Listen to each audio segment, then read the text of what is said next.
everybody for coming today. My name is Stephanie, and I work at Public Libraries, and we're here to welcome Dr. Shilpi Gupta back for a second Healthy Aging series, this time looking at biological clocks. Today, Dr. Gupta will be discussing gut issues. Dr. Shilpi Gupta is a research scientist with a background in cancer biology and innate immunology. She specializes in science communication, writing, and education. She currently authors 2 newsletters, Science Explained, which analyzes the scientific foundations of various biotech companies, and Science Simplified, which explains the science behind human health and diseases for a general audience. She also founded the Curious Minds community to empower individuals with science-backed tools and techniques that can be utilized to enhance both mental and physical well-being. We have Dr. Gupta's book titled Empowering Aging, Insights from the Healthy Aging webinar series in the library catalog at Vaughan Public Libraries, if you're interested in borrowing that. On May 29th, Dr. Gupta will return for a session titled Navigating Healthy Menopause.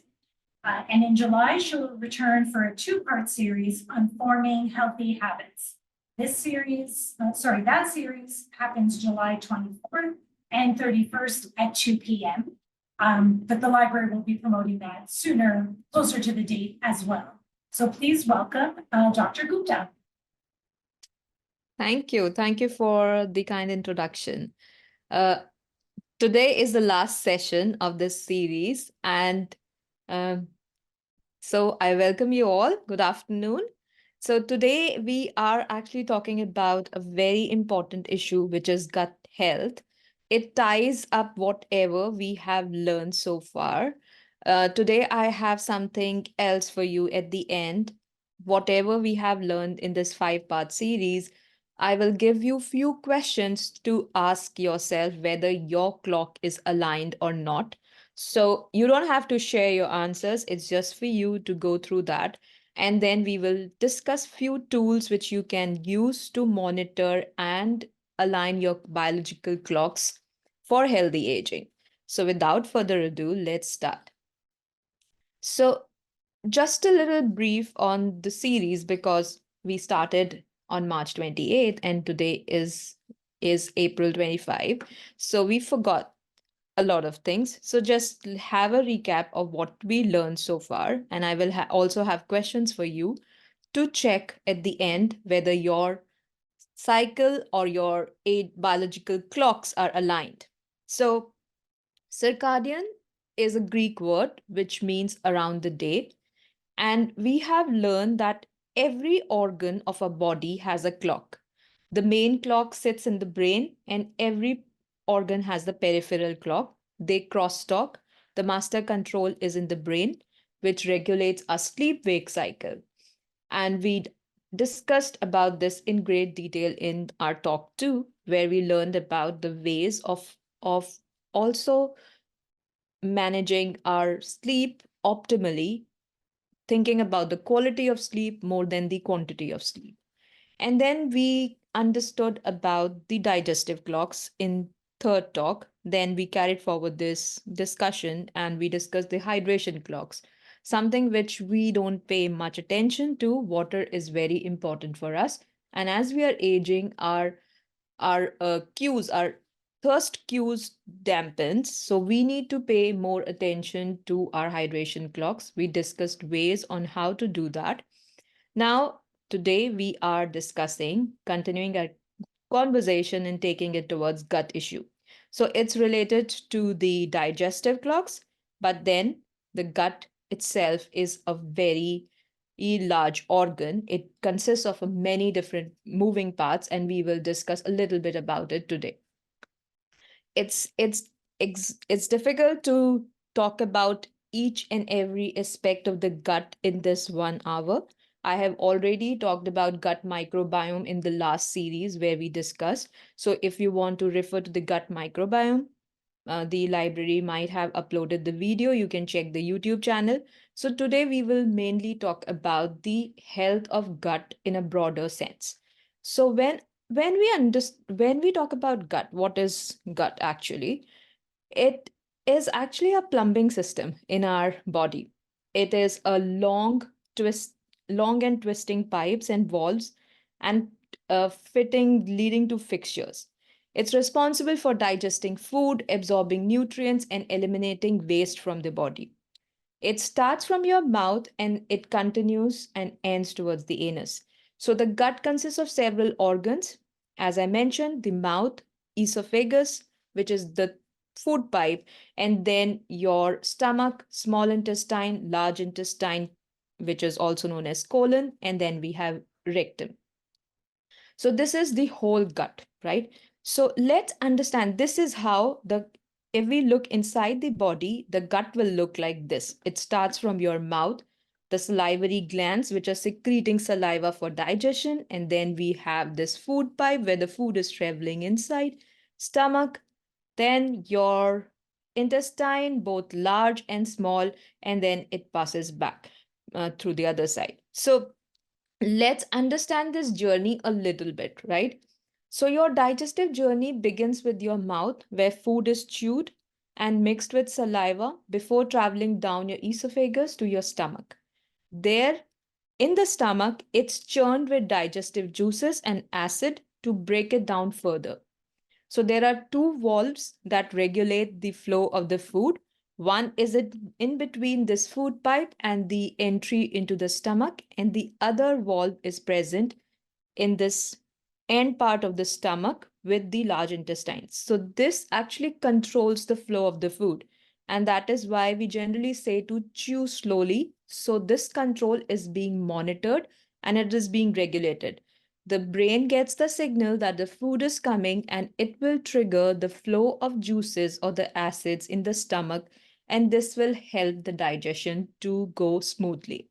So, this is the first part. The food enters inside the semi digested or the semi chewed food from the mouth, comes inside the stomach. All the digestive juices and the acids are mixed with that food to further uh, to further make it like softer and break it down.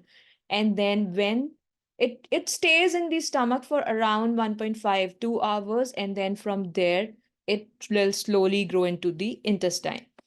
So as the liquefied food enters the small intestine, it encounters the pancreas. Here it is this pancreas you're sitting, another mighty organ which is releasing insulin and controlling all the important functions. We know if pancreas is not working well, diabetes happens, right? So I will not go into that part, but understand from the digestive perspective. So now the food is entering here, it is encountering pancreas, and the pancreas is actually also responsible for digestion. How? It is releasing certain juices, the pancreatic juices, which will mix with the semi digested food here, and it will break down the food further with the help of enzymes from the pancreas, right? So now most of the absorption of these nutrients occurs in the jejunum. So if you look at the intestine part, so intestine is just a muscle, right? And it is like a tubes, and if we just elongate it, it will be very long. It's like 3 to 4 feet long, this intestine inside. And so the food will travel slowly inside through the movement, like peristaltic movement, like there will be squeezing, the food will move forward, food will stay here. The another part of the tube, the intestine will another squeeze it and move the food. So this is a peristaltic movement, squeezing and moving forward of the muscle of the intestine, right? Remember this part. This will, I will discuss why this is important. So um, now gallbladder, another important part of the whole digestion process, will release the bile juices. So the bile juices will be responsible for digestion of the fat, and then liver and then other organs will help in digestion. The food passes through this intestine slowly. The digestion happens, different food is broken down into nutrients, it is absorbed by the cells and sent back to the whole of the body. So this is the how the process is happening. Here, remember, I mentioned that this is a muscle, right? It is moving through this movement action. If the food contains less of water, it will not be, it will not push through it easily. It will be a slow process. So we need water also for making the digestion smoother. So water is important. And if we have like a sedentary lifestyle, if we are sitting for too long, this muscle will be slow in action. And so your food will be staying in this intestine for longer. And so, two things: sedentary lifestyle and less of water will decrease the digestion process. And if the food is sitting for too long in the intestine, it will putrefy. It will then the the digestion will slow. Absorption has already been done. Now the waste is sitting in the intestine for long, and if the waste is there, there will be gases, there will be uncomfortable bloating and things like that. So this is the whole digestion process, which is from start, you eat the food, and how it's coming out, the whole digestion. So 2 hours in stomach, and then it will take uh, around the rest of the 8 hours for the food to move slowly down. It depends from person to person, depending on the factors which I mentioned and many other factors as well. So now let's talk about how the gut clocks or the peripheral clocks are playing part in this. We understood about the digestion. Every process in our body happens in clockwork. We talked about the circadian along the clock, which is controlling every action in our body. So even for our digestion, we have clocks in our body. Every organ, every digestive organ, starting from your salivary gland, esophagus, stomach, liver, colon, pancreas, small intestine, rectum, every organ's action is being controlled by a clock. And this clock is regulated by your master clock. And that master clock is regulated by the light. So everything ties up to the light signal.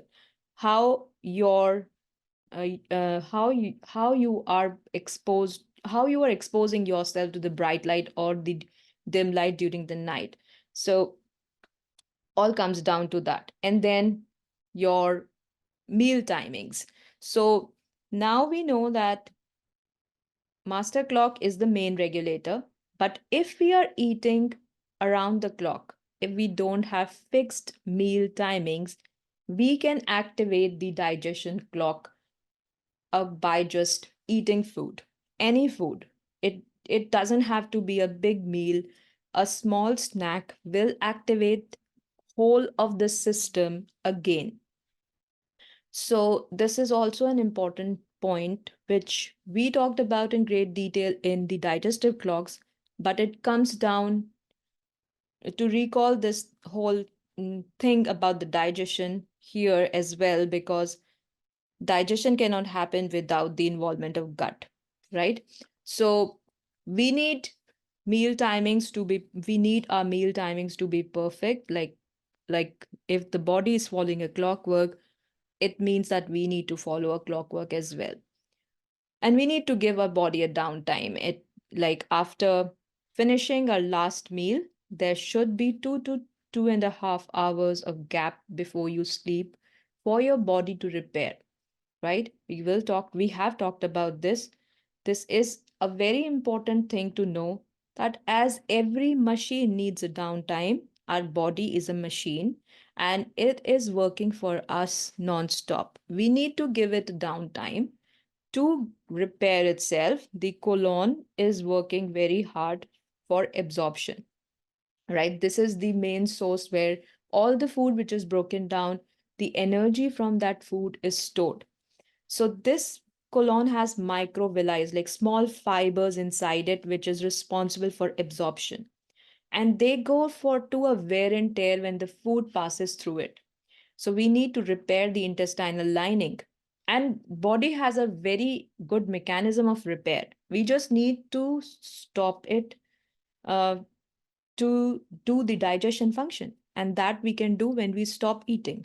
So this is all linked to your eating timings. So there is a synchrony which I'm talking about, and you might have understood till now, but just let's recall. So this is a central clock. This is our light dark cycles.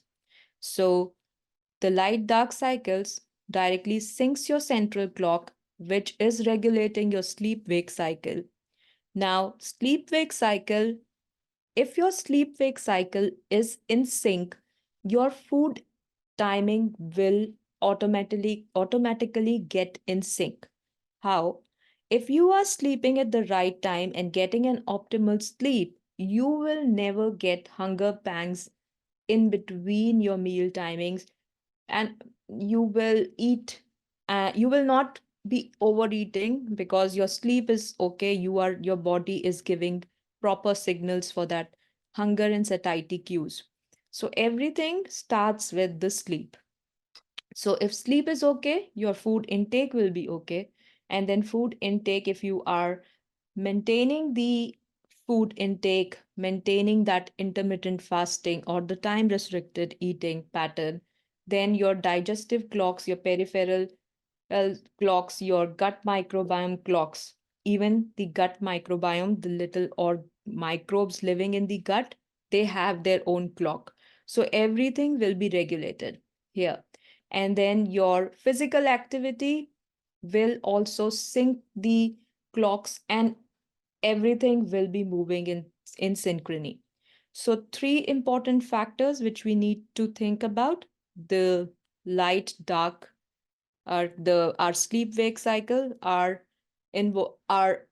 exposure to the light or the dark phases.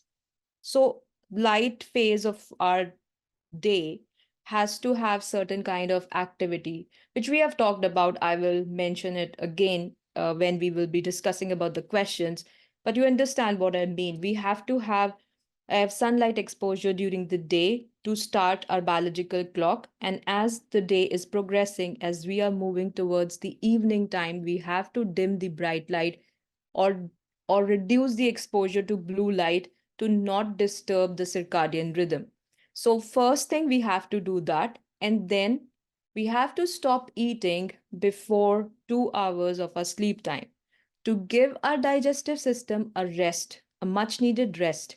So this is the second main thing which we can do for regulating our digestive clocks. The third is the physical activity. Everything works on the oxygen which is carried by the blood. If we are doing physical activity, our heart is pumping in the blood to the extremities and keeping everything nice and healthy. So, three important things to keep the synchrony and the energy balance in check.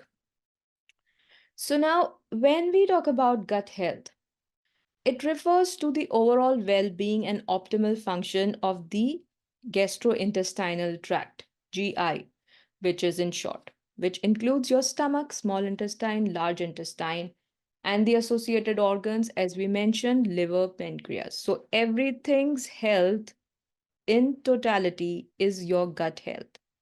So, for maintaining this gut health, we have multiple components which we will be talking about, but the main component is the microbiome, the bacteria which lives in the gut. So we have the components, it includes the microbiota balance, the microbes which are living in the gut. Yes, we have microbes living in our gut, and these are good microbiomes. These are good bacteria. Bacteria, there are good bacteria and bad bacteria. The bad ones gives us diseases, and the good ones lives inside our gut and helps us in digestion, helps us in brain function. So they are the good guys which are living inside our gut. And then we need a healthy intestinal barrier function. So there is our intestine is so intelligently designed, it is keeping these good bacteria outside our system. So there is this barrier, right? So this barrier is keeping the bacteria outside and not allowing it entry inside our body. Only we use the the factors or the chemicals which are released by these bacteria. We don't see the whole bacteria in our system. We just see the chemicals which are released by the bacteria. So, understandably, the barrier or the wall should be intact. If the wall is not intact, these good bacteria, if they enter inside, they actually then behave like a bad guy. So we need the intestinal barrier intact. And how we can do that? We can simply do this by stopping our eating in before 2 hours of our sleeping. Simple act, and the body will do its repair by itself. Then digestive functions. Many factors are involved, and we will talk about this. uh, how we can maintain our digestive functions, regular bowel movements, and immune system support. There are there's a lot of things which we can talk about. I don't want to confuse you so much by giving you too much information here. We will talk about the important things which you need to work on the first level, and if you do that, you will see improvement in your digestive health soon. So the microbes which are sitting inside, like they are in the gut, what they do, they are actually responsible for a lot of function. And now we know that this gut microbes which are sitting in the gut, which are around the gut area, they are like in millions or billions, I will say. They are like another organ which is there in our body. And they are releasing chemicals for us, which our gut is absorbing. And these chemicals are helping us to digest food, absorb the nutrients. Like some vitamins are only absorbed with the help of these small good guys which are living inside, like vitamin B, vitamin K, and certain vitamin B and certain amino acids are only absorbed with the help of these microbiota. And then it helps us to create a fine balance and protect us from the harmful bacteria, from the bad pathogens which are living us, and the opportunistic bacteria which is also living in our environment. So how it does it, like if you have seen, if you have taken an antibiotic dose, the antibiotics doesn't differentiate between the good and the bad bacteria. So after a complete antibiotic dose, your complete gut microbiome is cleared off. And after that, you are susceptible for new infections, right? And that is why, because we have killed the whole population of the good bacteria as well as the bad. And now, whatever will come, the bad opportunistic bacteria will come easily because the good bacteria takes time to build up. So that's why doctors suggest don't go for antibiotics like frequently, and complete the dose also. But then after doing a antibiotic course, we can do a probiotic course to replenish the good bacteria as soon as we can. So these are the important, and it also actually helps our immune system. So many good things these bacteria are doing for us. The second thing, which is very important, and a lot of research is being done to understand this connection, the gut is actually connected with our brain through nerve fibers.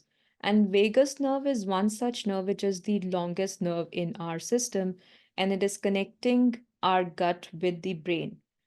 Have you heard this gut feeling? Like we say that, oh, I have this gut feeling.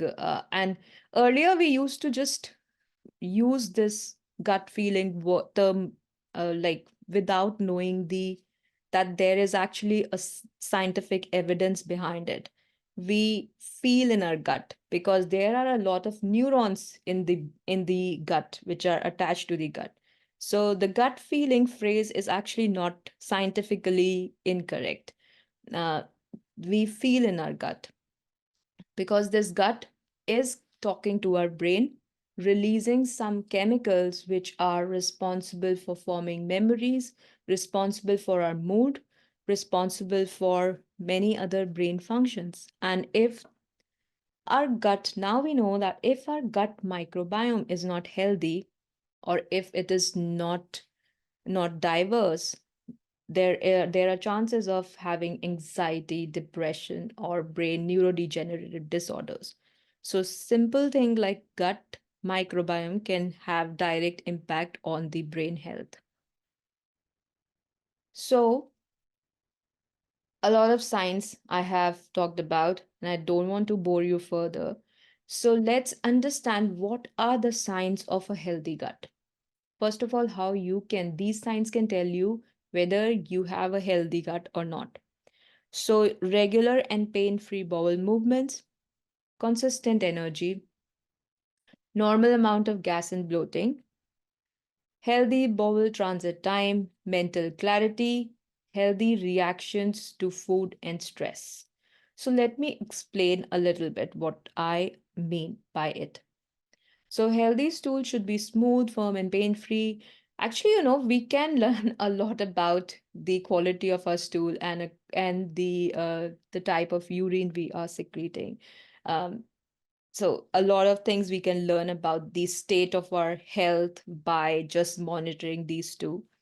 Um, so, uh, if there is no pain while bowel movements, or the discomfort or irregularities, or the issues like diarrhea or constipations are not very frequent, and there is no medical cause for it, then the gut is not healthy. The another thing is there is consistent energy. Your energy levels are varying too much throughout the day. So you need caffeine, or going for naps, um, which suggests that there is proper nutrient absorption is not happening, and your body is not able to take in all the energy from the food. So that's why there is loss of energy and you feel like sleepy throughout the day. Many people can see chronic fatigue syndrome, or because of the unhealthy gut, or irritable bowel syndrome is also related to the digestive health. Um, the digestive health not pro- n- digestive health is not good. So then you will have the normal gas and bloating is like, okay, so if there is a lot of bloating and discomfort and belly pain, then your gut is not good. Maybe you have some kind of allergy. First rule out that, because if you have allergy you will feel this bloating. If the digestive related, food related allergies, otherwise your gut is slow, your food is being not able to pass through these large intestines very efficiently. Food is staying there and getting degraded or putrefied, so gut is not healthy. Then their mental clarity, there are many other reasons for not having mental clarity, but one is also related to having unhealthy gut. So these are the signs. Then stress response. The gut's reaction to stress reveals much about its health.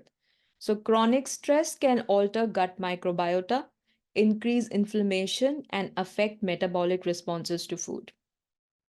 Stress is one such factor besides sleep. So sleep is the positive one, which has its effect in every aspect of our health. Stress, on the other hand, is such of a issue which has its negative effects in all of our health aspects. So stress, if you are under a lot of chronic stress, you will see symptoms, unhealthy symptoms in your gut as well. And then the food reactions, we know we will have abdominal pain, bloating, nausea, diarrhea after eating specific foods, which may indicate food allergies, insensitivities, or digestive disorders. So that is something we can avoid. But the other thing, these are the signs. You just notice for yourself, and then you can know your gut is healthy or not. So now we are aware of this, that as we are aging, our bodies and minds are changing, right? So there are some normal changes which are associated with every aspect of the health of the different organs, and it there are normal changes with gut health as well. So this is the list of the things which are happening, and this list is not exhaustive. It changes from person to person, so it's a broader approach to things, right? So you will have reduced digestive enzyme production. What it means is that the digestive juices released are reduced. So digestion will take time, s- right? First thing. Then there will be slower intestinal transit time. This means that the food will take its own time, the slower time to pass through the intestine. So everything is getting little slower. The gut microbiota will change. There will be reduced intestinal barrier function, the barrier I talked about, the barrier which is keeping the good microbes outside our system. We just need their chemicals. We just need the chemicals which are produced by them. We don't want to interact directly with the bacteria. So the this barrier function decreases, and then there is decreased absorption of nutrients. Immune system weakens as we are aging, so there are more chances of getting unhealthy through food or through some environment easily, the microbes in the environment. And then a lot of medications have side effects which are related to gut. So these are the few things which we understand as the normal changes. Now, when is the right time to talk about the gut changes, the abnormal gut changes with your physician? So, the signs and symptoms where you need to pay more attention. So, if you're having persistent digestive symptoms, if you are having a lot of chronic abdominal pain, bloating, diarrhea, constipation, which is persisting for days, and it's chronic, it's frequent. So, talk to your doctor about it. Unexplained weight loss is another factor which you should pay attention to. Changes in bowel habits is another symptom which tells a lot about the gut health. Rec- Rectal bleeding. So, another important thing which should not be ignored and immediately consulted. Difficulty in swallowing, persistent heartburn, or acid reflux. Whatever you are eating is causing the heart to burn or acid reflux symptoms like chest pain, heaviness, bloating after eating a small meal. If this is what you are feeling, and these symptoms you are experiencing, talk to your doctor. Don't ignore these symptoms. Changes in appetite or food intolerance. If there is a sudden change, if you are realizing this food was like milk intolerance is 80% of us cannot tolerate milk. That's normal. But if there is something which was tolerable to you before and now it is suddenly you are seeing a lot of symptoms related to it, talk to your doctor. Persistent fatigue or weakness, another important sign. These are the signs where a person should not ignore and talk to the doctor immediately about how to change the diet, or how to first adopt behavioral modification. There will be some testing or something, doctor will conclude something, because they reflect a lot of things going on inside. And the last thing which I want to mention in this slide is that avoiding a symptom will not solve the problem. If you can detect anything in advance, early detection is always is helpful in doing the right treatment. So don't ignore your symptoms. Observe it. If you are seeing it repeatedly, if there is a pattern of the symptoms, don't just get alarmed by the first symptom. Repeat it, observe it, and repeatedly if it is coming up. For me, if I have a fever, and in 3 days, if the fever is not decreasing, not showing anything, it's increasing or it's stable, after 3 days, I will then consult a doctor. So I give myself 3 days for my body to adapt to it and see how it's changing. And if it's persistent, then it's time to take a expert's advice. So now let's talk about the behavioral modification tools and tips for healthy gut. Happy gut, happy you, because it's also changing the mood, right? It's directly connected to your brain. Eat a balanced diet. We have talked about it in every aspect of our life. Food is what it gives us energy, right? We need to have a healthy, balanced diet. I'm not a big fan of dieting. I'm not a big fan of rid- just completely leaving a macronutrient from your diet. Every macronutrient, carbs, proteins, fats are important for your health. Your body is designed to process everything. So just think about eating a rainbow. Include a lot of colorful fruits and veggies, fresh fruits and veggies. Eat a lot of whole grains because they are fibers, healthy fats. Everything in moderation is good. Limit processed foods and sugar, especially, not good at all. Include probiotic rich foods because we need to feed the microbiome. Think about them as well when you are eating. Probiotic rich foods will help to give a boost to your microbiome culture. Then high fiber diet because microbiome eats fiber. And if fiber is not in your diet, they will eat your intestine. So think about that. And we need an intact barrier. We can't let the microbiome eat us. If we are starving them, they will definitely find food somewhere else or they will die.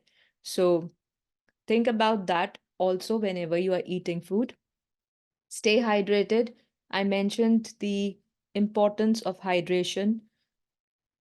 Our intestine is a muscle and we need water for the food to pass smoothly through it. Manage stress, chronic stress negatively impact gut health. So finding ways to relax and unwind is very important. Deep breathing helps whenever you feel stress. Just deep breathe, exhale, and it will, for a while, it will give your nervous system a break from stress. And slowly you will develop a habit of managing your stress within few minutes. So get regular exercise. Exercise doesn't only mean going to gym, weightlifting. It can come in many different forms, whichever or exercise you choose. Think about having fun with that. If you are not a exercise person, start with 5 minutes. Don't just jump in and do for 1 hour or 30 minutes. Start with 5 minutes. You will see great improvement just with doing 5 minutes. So practice mindful eating.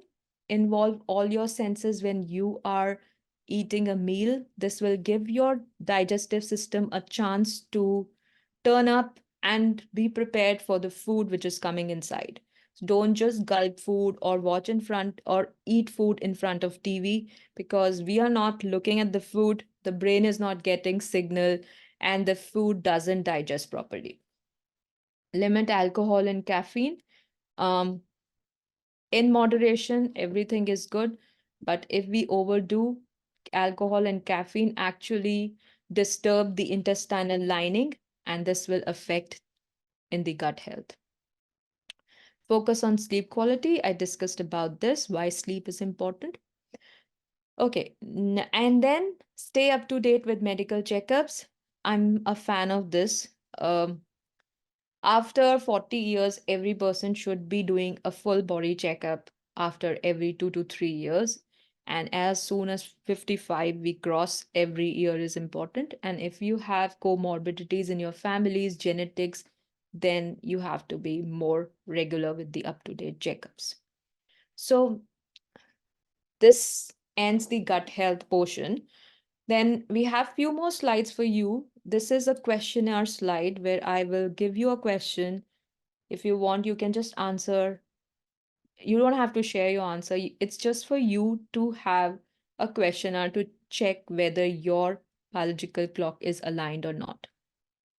So we have seen that if circadian rhythms are not aligned, it can affect our health. 1 to 7 days, if they are not aligned, for 1 to 7 days only, we can see symptoms like insomnia, lack of focus, migraine, irritation, fatigue, moodiness, indigestion, many. And but if it continues for long, then you have gut issues, immune diseases, metabolic diseases, a lot of things. And simple things can change the biological clock. You don't have to do a lot of fancy things, right? So, okay, let's just track and test, is your circadian clock in sync or not? Get ready. If you have pencil or paper or you want to take a screenshot, these slides will be available online as recordings. So, let's start. Do you feel most alert and energetic at consistent times of the day? If so, when? Monitor these questions are important. Monitor them for 7 days and then record your data. And then combine your answers and then conclude the results. Not today, 7 day results you have to do. It's a little experiment you can do to know whether your clocks are aligned or not. So this is the first question. This can help you to understand whether you are an early bird or a night owl chronotype. And then, do you have a regular sleep wake schedule that allows for 7 to 9 hours of sleep per night? Irregular sleep patterns can disrupt circadian alignment. So, we know about this now. And do you have exposure to bright light, preferably sunlight in the morning hours? So, morning light exposure helps synchronize the central circadian clock. Then you can ask, do you limit exposure to blue light from screens in the evening hours before bedtime? So we know now that blue light can disturb your sleep cycle. So do you have consistent meal times, especially for your morning and evening meals? We know that eating patterns can change the peripheral circadian clocks, the digestive clocks. And do you exercise regularly and consistent times of the day? At consistent times of the day, do you do exercise? 5 minutes, you don't have to do for 30 minutes. 5 minutes, start with that. Exercise is a very important time cue for our circadian system. And do you feel sleepy and have reduced performance at expected dip times like mid afternoon? So, do you see the dip in the energy mid afternoon, which is a normal circadian cycle pattern? So, this will be the second last question. Do you feel sleepy and have reduced? We talked about this. Do you experience issues like insomnia, disrupted appetite, or mood disturbances that could signal circadian disruption? So, these are the questions. Ask yourself at the end of the day for 7 days, and then combine your answers and see whether you have a intact biological clock or a broken one, and you can do steps to change that. And these are the things which you can do: keep a sleep diary, maintain your sleep schedule, and if you want to go one step further, wear a devices to monitor your sleep quality. There are multiple Apple Watches or a ring which can help you to monitor. And minimize blue light by using the night mode setting. So, another, if you want to do the old school style, then sleep diary and all this thing will help you. But if you want to do one step further and use the app My Circadian Clock, this is an app which is developed by the Salk Institute uh, professors. who were researching on circadian lifestyle. So they have developed this app which you can utilize and understand about, log your results, and they will combine the results and give you their conclusion. So that's it for today. And this finishes the whole series. I hope you have learned something from it and will take something in back home and practice. And yeah, I will see you in the May 29th. And these are this is my website detail and the email. If you want to stay in touch, email me, send some suggestions on the topics which we can cover sometime. So you are welcome to do that. And already Kim mentioned about the book. It's available in the library. You can also purchase it through Amazon. Now we can have questions. Thank you. Yes, a few actually came in during your presentation, and I just wrote a note that we would circle back to them at the end. Yes. So the question was when you were talking about gut health earlier, someone wrote, is regular yogurt enough for getting probiotics? Yes, regular yogurt is enough for getting probiotics, but how to check whether your yogurt has active culture or not? When you see the label of your yogurt, it has to mention like lactobacillus. This million colonies of lactobacillus is added in the yogurt. They always have to mention it, all the details at the back of the yogurt, and go for yogurt which does not contain added sugar. So if there is added sugar, the sugar is not helping the bacteria. The sugar attracts bad bacteria, so we don't want that. Our good bacteria feeds on fiber. The bad bacteria feeds on sugar. We don't need sugar. So go for plain yogurt. Go for something which is kept on the cold aisle, not on room temperature. Yeah, low sugar with active culture. And the next question was at the same time, best time to take kefir or yogurt or probiotic supplements? Should you take with meals or on an empty stomach? You can take it anytime you want because it will not be affected by it. It doesn't make difference whether you are taking with meals or not because the absorption is very different. The another thing which I want to mention here is we think, uh, okay, so big reveal, the probiotics, kefir or the yogurt, it has millions and billions of bacteria added to it, right? 99% of the bacteria which we are taking are lost by are being killed by the stomach acids. So it ends up only 1% ends up in the gut. So we are losing a lot. That's why we need to replenish them again and again. And it doesn't mean that this is not a very good news, but it's also not a bad news because we can grow our own colony of bacteria. We don't need to take probiotics. Probiotics are just additional. Don't think of probiotics as the 100% sure shot thing of giving you all the good bacteria. You have to support them through the diet, right? So you have to include fibers in your diet. You have to eat fresh fruits and vegetables. They all fruits and vegetables and the food which we are eating comes up with the bacteria we are taking in. And we are being exposed to the bacteria every time whenever we are inhaling or we are touching something. So we are getting bacteria from these sources. So they are good thing to take. Kefir yogurt tastes nice.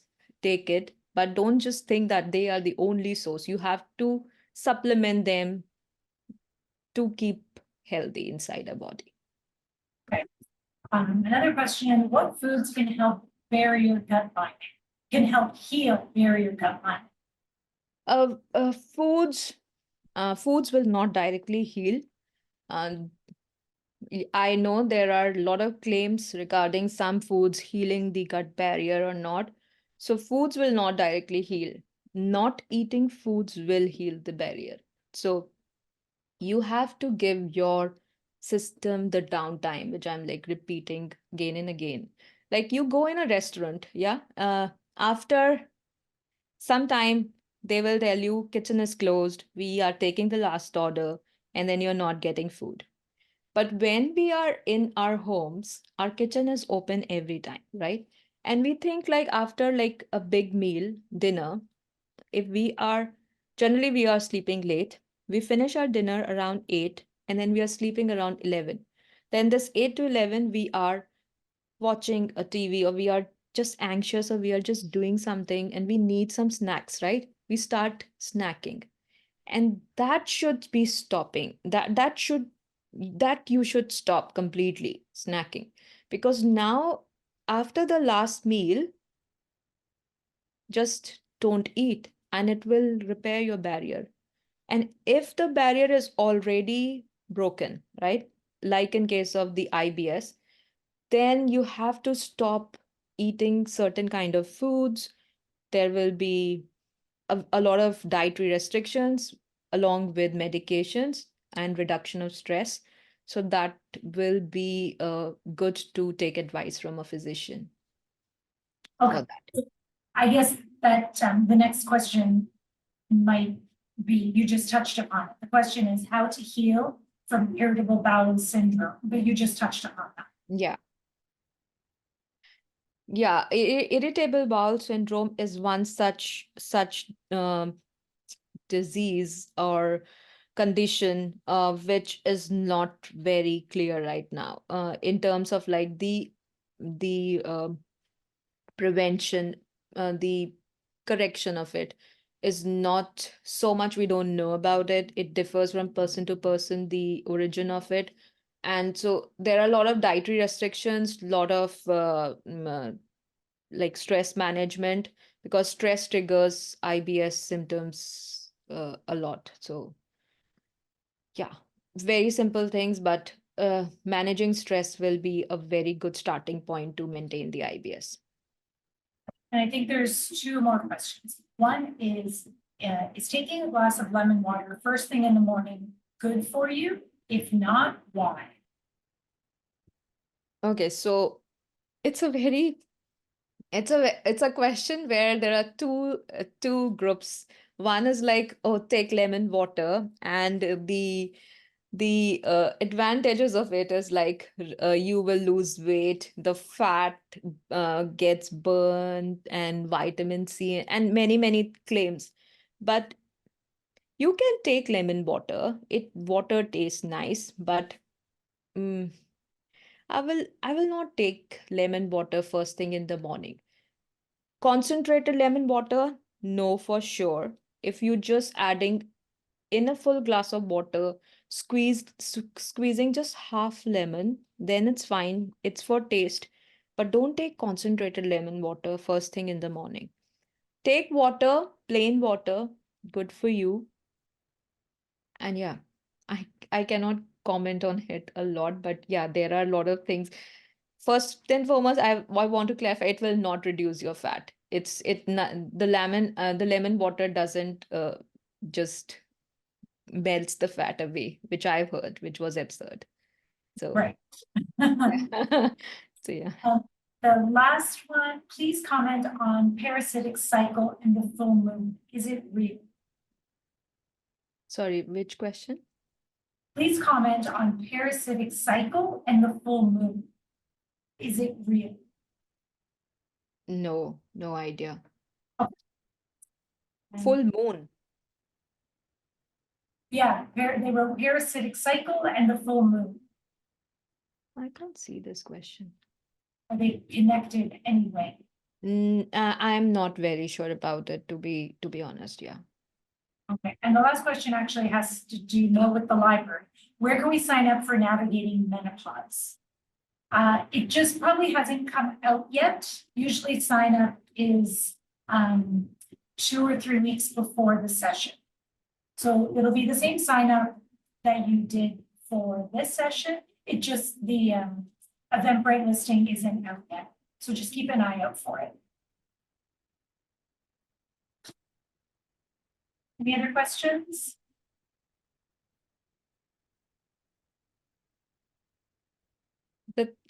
I just want to add the thing about nutrition industry, or the messages coming from the nutrition world, or the people who wants to sell something to you. Don't completely rely on them. Just blindly don't rely on them. They change their messaging as soon as they change their products. So they are selling you something. So be careful about it. And yeah, very simple things can actually do a lot of good to your health. So think a little bit, what's the science behind it? Do your own little research if you just don't buy completely. Like, I don't understand. They are selling you yogurt and they add a lot of sugar to it, right? They will add a lot of fruits to it, which are not actually great. You can add your own fresh fruits, cut fresh fruits to your yogurt to make it more tasty, but don't go for that because it's just not at all healthy. And if it is just neutral, not doing any harm to you, then also it's okay. But it is actually doing a lot of harm. It's not neutral. So it has a negative valence to it. It's not good. So a lot of products are there which will be claiming probiotic, prebiotic. So these are the fancy words which are now very popular to sell things.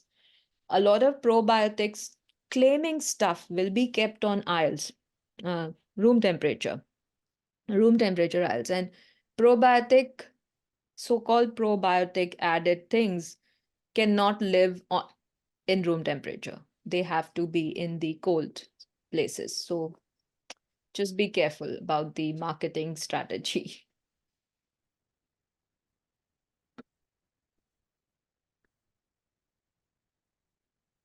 Thank you, thank you for this great info. Looking forward to the next one. Thank you. Next one is on May 29, right? Yeah. Yes, I think that's good. So yeah, we are shifting gears. We are talking about navigating menopause, which is something which I am very passionate about.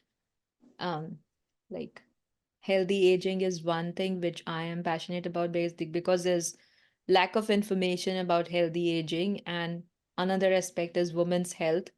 So we will talk Yes, about women's health. that is on May 29th, so May the sign 29th. up for that will probably be closer to beginning of May. I think Sheila has question. I just want to thank you. I just always listen to you, and you're always insightful, and I always learn from you. So thank you for Thank always. you. Thank you, Thank you. Sheila. Thank you Thank so you. much. Yeah, thank you. Thank you, everybody, for your questions. Thank you for attending. And thank you, Dr. Gupta, for all the great information. Thank you. Thank you so much. So if there is no further question, I think, yeah. Yeah, no, Yeah. just lots of thank yous, lots of thank yous. Bye-bye. See you all then in the next one. Yes, thank you. Bye-bye. Bye.